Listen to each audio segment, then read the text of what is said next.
Hello, and welcome to the North Coast Journal Preview, where we take a look at the stories being followed in the upcoming edition of the North Coast Journal.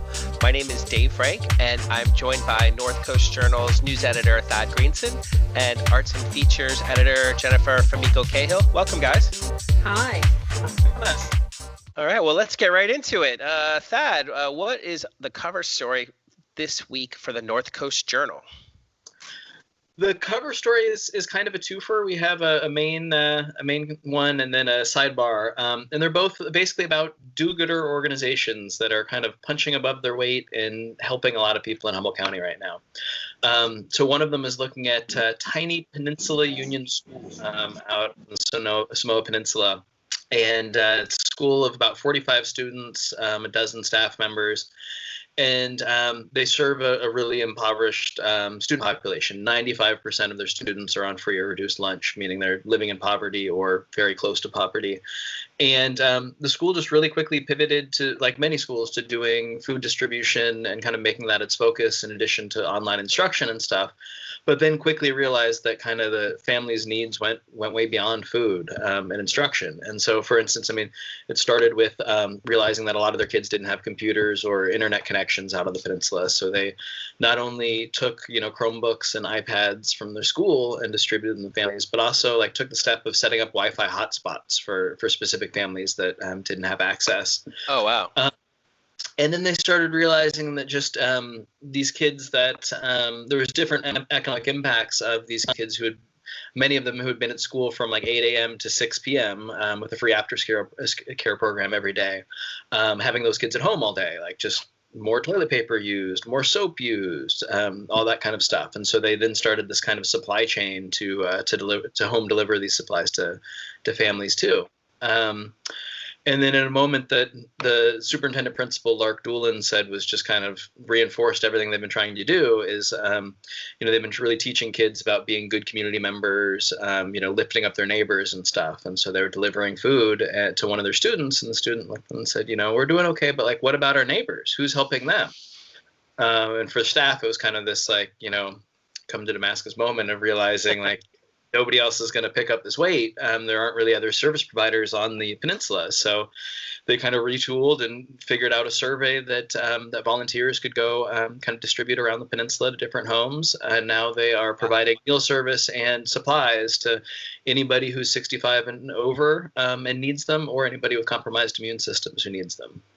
That's amazing. Who did you say was doing this within the school?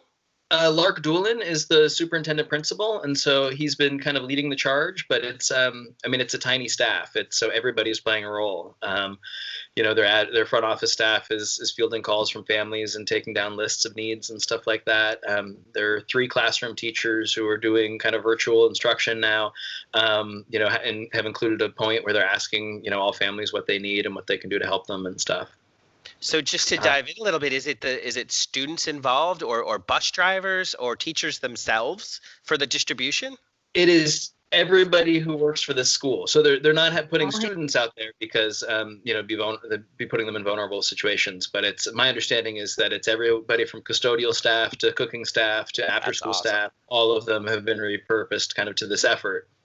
That's pretty amazing. Mm-hmm. And I'd be remiss if I didn't put in the plug that they, they can't use school funds to take care of community members or even to get supplies outside of basic nutrition to families in need. So those parts of their outreach are really contingent on community support.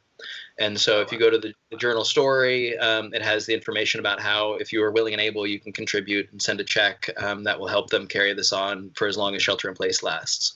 This is really fantastic. Yeah, it's a very awesome, just local response to immediate needs. It was terrible. I read it and my heart grew 3 sizes. Very uncomfortable. All this good-heartedness, especially that child, and I think that's probably a great sign that they are doing a really good job teaching their kids about citizenship. Yeah. And, about more than citizenship, being community members more than anything, and really helping each other out. It's kind of astounding. So Yeah, like civic engagement, rolling up your sleeves and making it happen, being the solution, being part of the solution. That's amazing. Exactly. Realizing if you don't do it, likely nobody else will. Yeah. So you said there were a couple of organizations you wanted to highlight?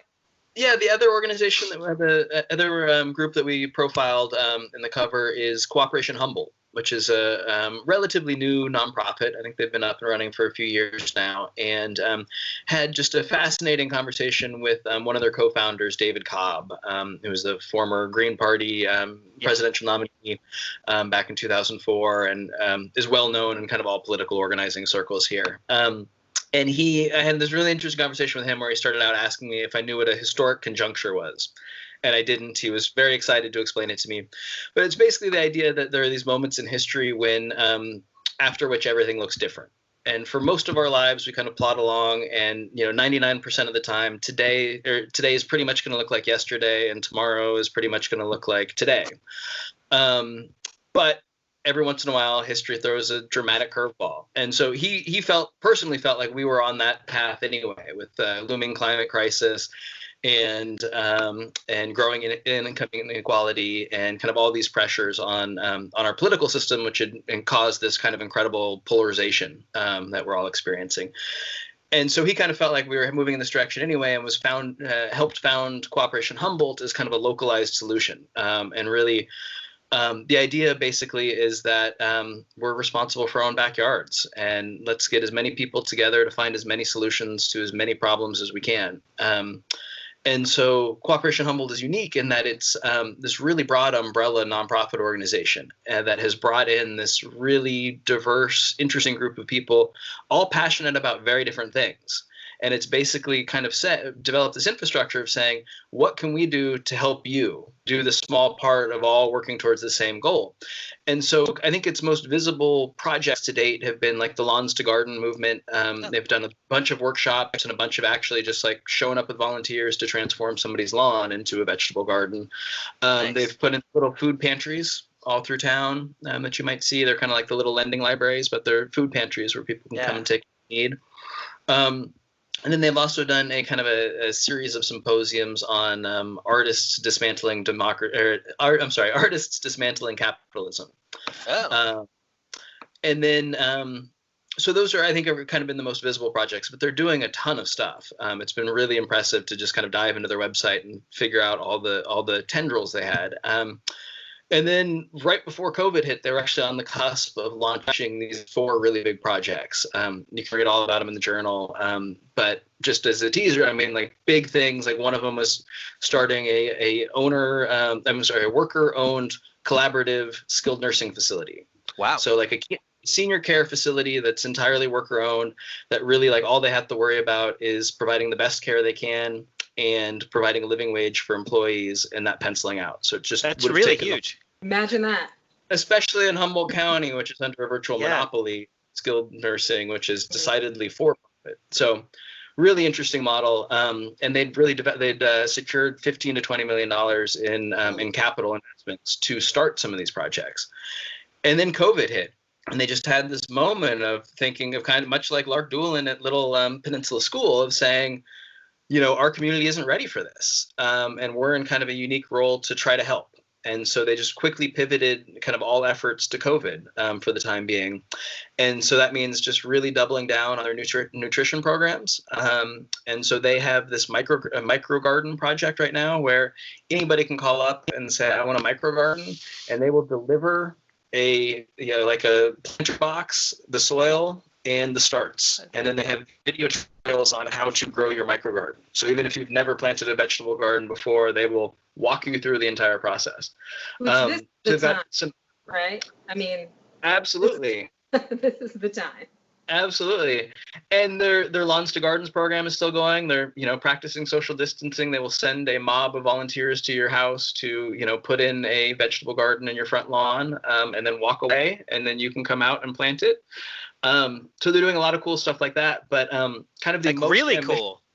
Yeah, absolutely. I mean, and the way, David explained it to me in some sense, and Tamara McFarland is heavily involved too from the North Coast People's Alliance, is also a co-founder.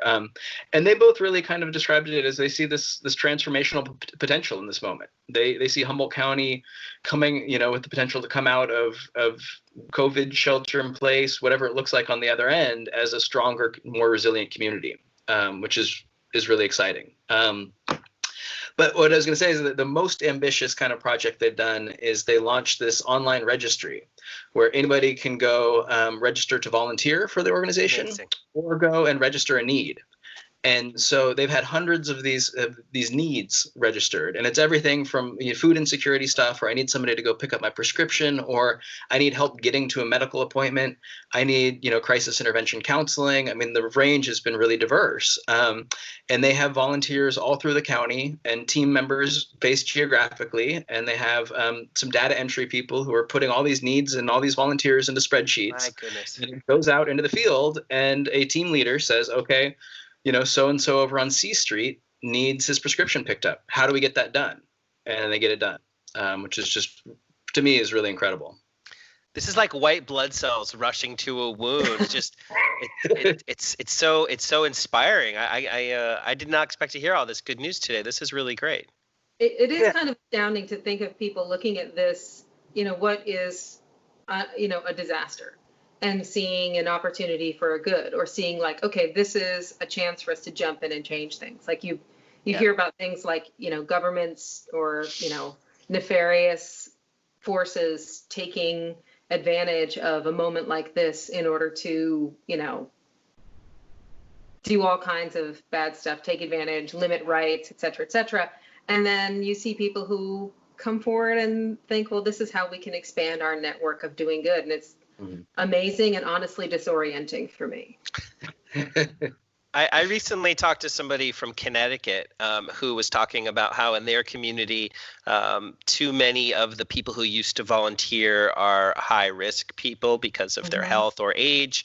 And there was I think a COVID case like in their grocery store, and like a couple of really small little elements led to the obvious observation that they didn't have a localized registry of volunteers to match up with needs. I just had this conversation yesterday, so it's kind of like you're telling us we have that in our own community right now, and it's really great that people can hear about it and see it and get engaged. It's really exciting. And so if you have a need, by all means, go to cooperationhumboldt.com and register it, and they'll try to get it met. And if you have something to offer, if you have time to volunteer, if you're able-bodied, go on and register and offer a lending hand.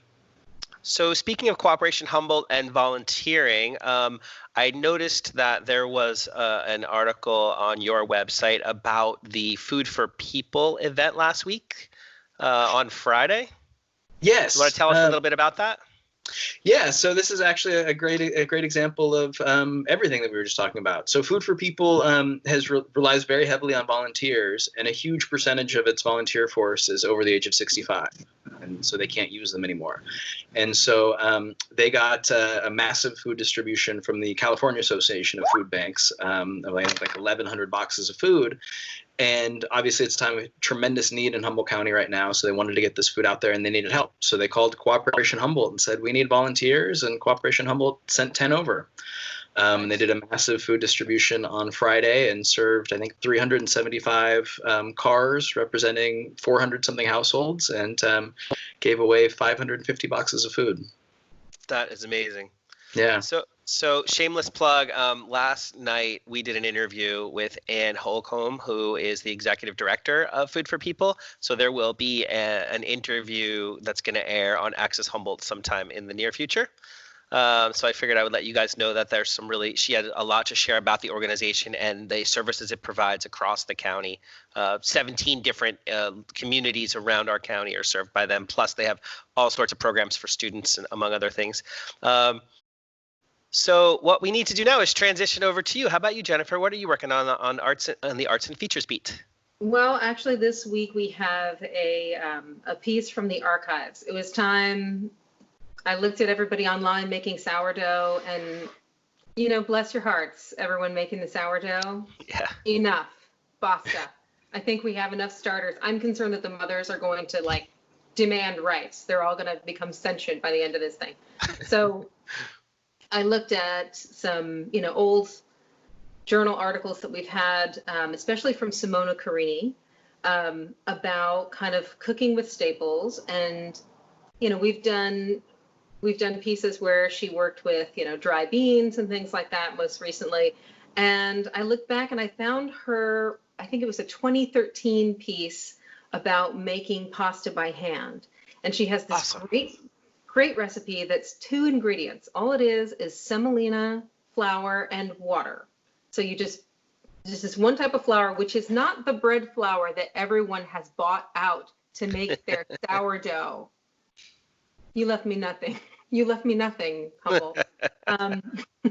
It's not the bread flour. It's semolina wheat flour, and you just mix it with the water, and you roll it with 3 fingers to make this little shape, and it's fantastic. And you don't have to make tons of it. You just make enough for 2 people at one time, and it is the perfect quarantine food, partly because it is meditative. This is a good time to be kneading something, potentially smashing something.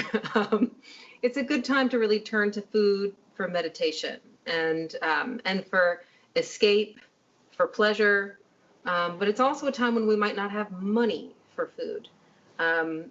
This is, one of those times when we are substituting like mad. We didn't put a sauce recipe with this because legit, if all you have is some olive oil and, a clove of garlic, that will be fine. If all you have is salt, pepper, and an egg, that will be fine.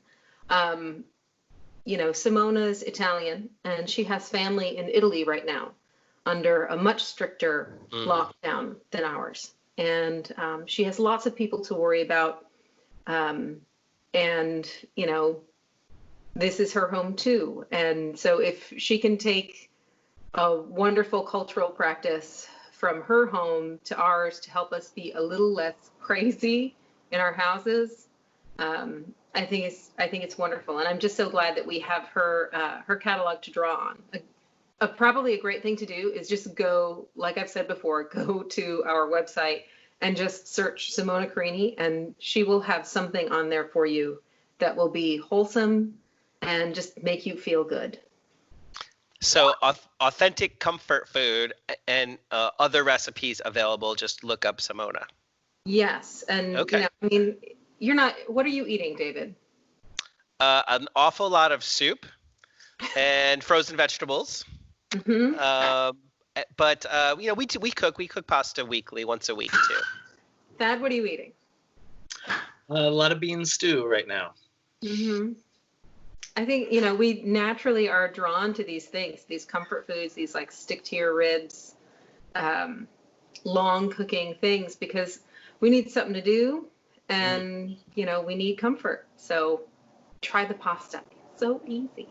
So this has been a great week. We get the comfort from the comfort food recipe box, but we also get the comfort from knowing that our community is really stepping it up.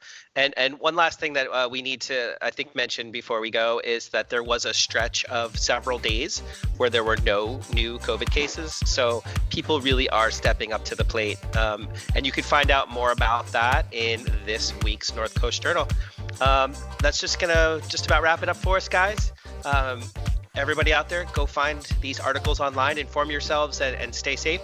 Thad, Jennifer, thank you very much for joining us. This was really awesome this week. Thank you. Stay home.